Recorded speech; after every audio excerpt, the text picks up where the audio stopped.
Welcome to Banawi.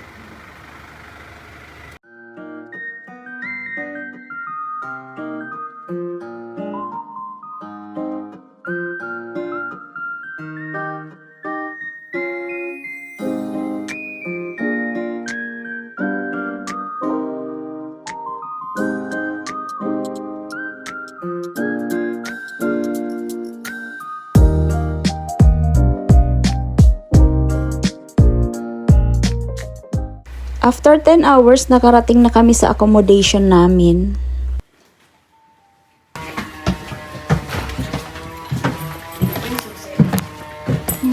Dalawa po. Yung dalawa dito.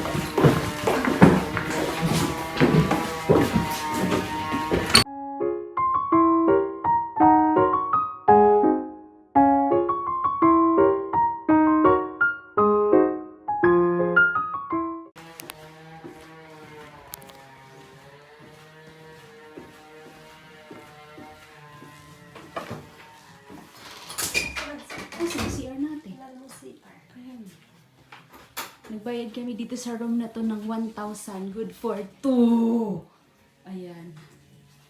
Private room. Napupuntahan natin yung Eco Valley tsaka yung Hanging Coffin. Isang oras lang po balikan yan.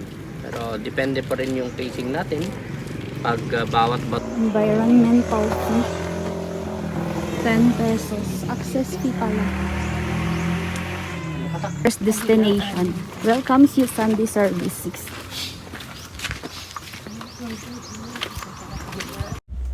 4,700 yung binayaran namin dito sa tour namin. Kasama na yung mga entrance fee at saka yung sa van namin. At nagbayad kami ng 1,000 sa room kasi gusto namin private nung kasama ko. At saka yung food, 600 per head. Meron ng breakfast, lunch, dinner. So guys, maglalakad kami nang hindi namin alam kung ilang minuto.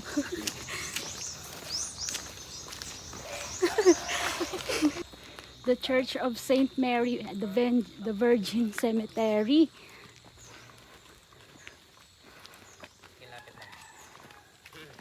Sige po. sa madadaanan natin ang ating cemetery papunta sa Hanging Coffin. So itong cemetery natin, isa siyang Christian cemetery. Yeah.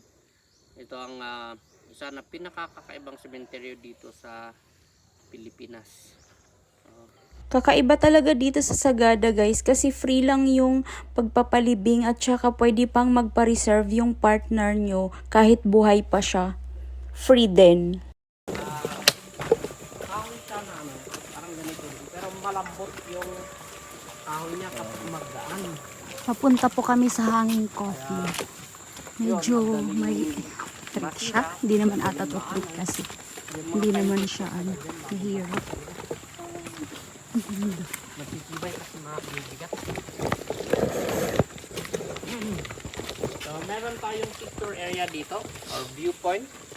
Yung mga rock formations natin, yung mga limestone. Yung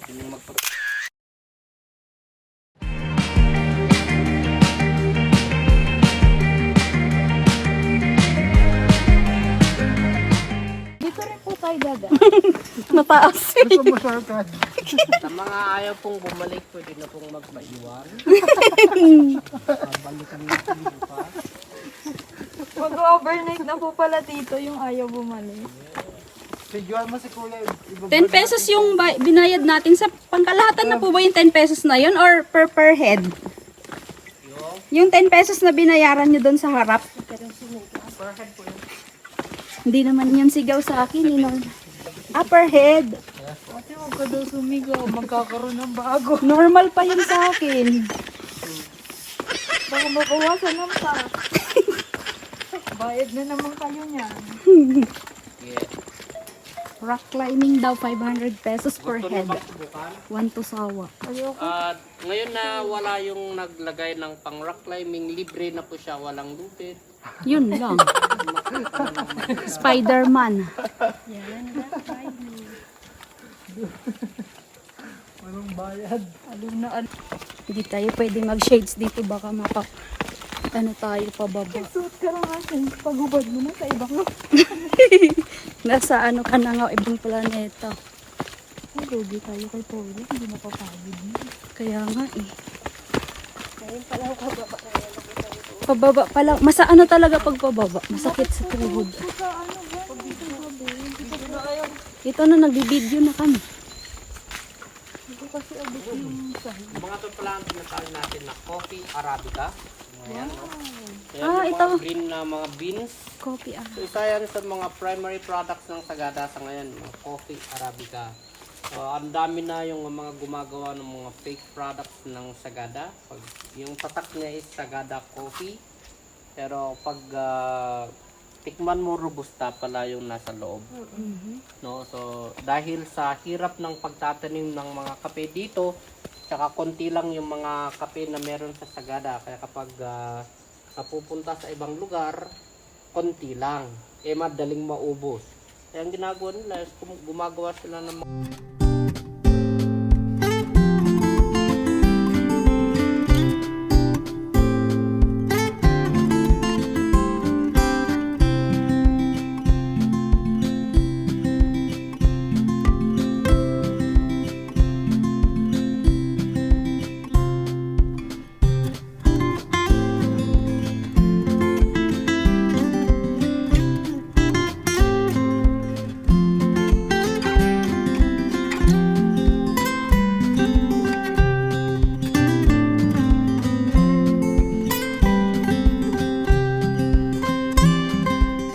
kakaba na coffee, may maiksi. Depende lang sa klase ng kahoy na makuha nila. Pag mataba siya, maiksi ang pagkagawa. Pero kapag manipis, mahaba ang pagkagawa. So, paano nila nilalagay yung mga namamatay sa maliit na coffin? Ha? May ideya po ba kayo? Hindi cremate. Wala pong cremation sa Sagada. Bata. Ah, inaano. Ano ba yun? Wala pong mummification sa Sagada. Ang meron ay daddification. Yes, no? Hindi kami nagmamamify, nagdadadify kami dito. So, ang pamaraan ng paglagay nila sa mga maiiksi na coffin, fetal position. Yes, parang sanggol sa sinapunan ng ina. Kapaluktot talaga, no? Meron yung time na yung bangkay, lolobo, lalagay, kaya mahirap siyang ilagay doon sa kabao. So ayun nga guys, papunta naman kami sa blue soil ngayon. Blue rock. Oh! Ayan, blue na yung nakikita namin. Parang ito yun, no? Wala, may lupa pala ito. Nadulas ako dito guys at nagkaroon ako ng pasa sa aking balakang kasi madulas yung lupa. So pag pupunta kayo dito, paalala lang po na magsuot po kayo ng slipper o rubber shoes na pang hike talaga. Napakaganda po ng Sagada, kaya lang more on adventure, paakyat po kasi mountain po talaga ang Sagada. So wala siyang pasyalan na very easy, lahat parang hiking. At magbaon na rin po kayo ng tubig. Nakaka 15 minutes na tayo ah.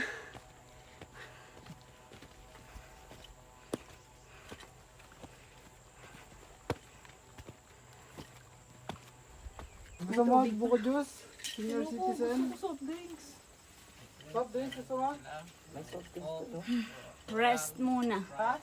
Ay, grabe yung Pagod. Grabe ngayon lang. 157. Lagi ako nagmumukha. Heartbeat ko. Buti sa'yo. Galing kami doon sa baba oh. Kuya, ano mas mahirap? Blue soil o Marlboro? Marlboro. Ah, mas madali yung Marlboro. Bukas yun. Madaling araw.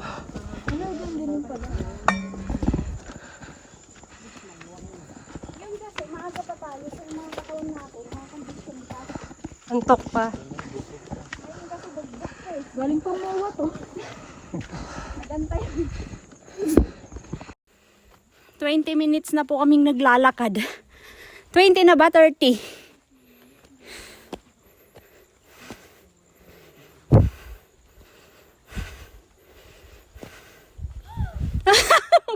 Ano yun?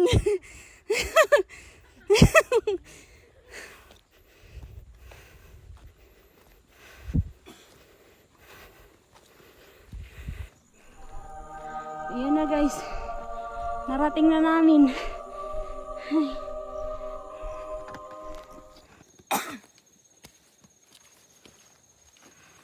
Our second graduate.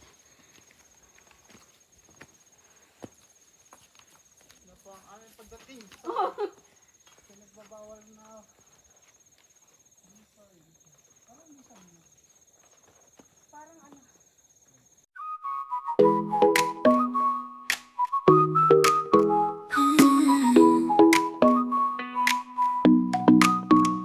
어느 날 그대와 함께한 시간들 햇살 속에 Kapag ikay iihi, ay didilig.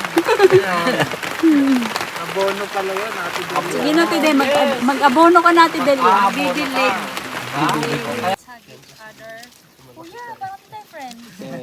One, two, and smell.